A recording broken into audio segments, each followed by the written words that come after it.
ഇനി ഇതിലേക്ക് നമ്മുടെ കട്ട് ചെയ്ത് വെച്ചിരിക്കുന്ന സവോള ചേർത്ത് കൊടുക്കാം.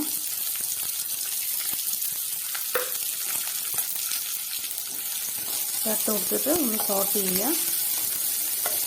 ഞാനിത് കോൺഫ്ലവറിലേക്ക് കുറച്ച് വെള്ളം ഒഴിച്ചിട്ട് ഇത് മിക്സ് ചെയ്ത് വെച്ചിട്ടുണ്ട് കേട്ടോ. ഇനി നമ്മുടെ ഇതിലേക്ക് ക്യാപ്സിക്കം ചേർത്ത് കൊടുക്കുക. ഞാനിത് ക്യാപ്സിക്കം ഇവിടെ ക്യൂബ്സായി കട്ട് ചെയ്ത് വെച്ചിട്ടുണ്ട്, അത് ചേർത്ത് കൊടുത്തിട്ടുണ്ട്.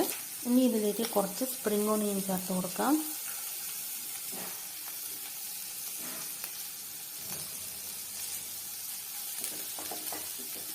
ഇനി ഇതിലേക്ക് നമുക്ക് സോസുകളെല്ലാം ചേർത്ത് കൊടുക്കാം. ടൊമാറ്റോ സോസ്, സോയ സോസും ഞങ്ങളുടെ ചേർത്ത് കൊടുക്കുന്നുണ്ട്. നിങ്ങളുടെ കയ്യിൽ റെഡ് ചില്ലി സോസ് ഉണ്ടെങ്കിൽ നിങ്ങൾക്ക് അതും കൂടി ചേർത്ത് കൊടുക്കാവുന്നതാണ്. എൻ്റെ കയ്യിൽ ഇല്ലാത്ത കാരണം ഞങ്ങൾക്കിപ്പോൾ ചേർത്ത് കൊടുക്കുന്നില്ല കേട്ടോ.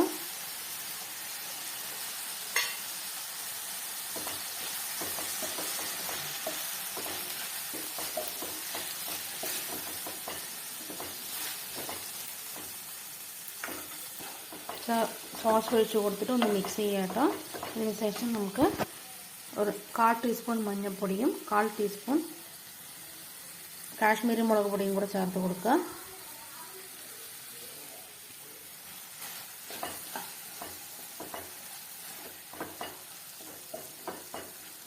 ഇനി ഇതിലേക്ക് 1/4 ടീസ്പൂൺ ഉപ്പും 1/4 ടീസ്പൂൺ കുരുമുളക് പൊടിയും കൂടെ ചേർത്ത് കൊടുക്കുക. അതിന് ശേഷം നമ്മൾ ഈ കോൺഫ്ലവർ മിക്സ് ഇതിലേക്ക് ഒഴിച്ചു കൊടുക്കണം.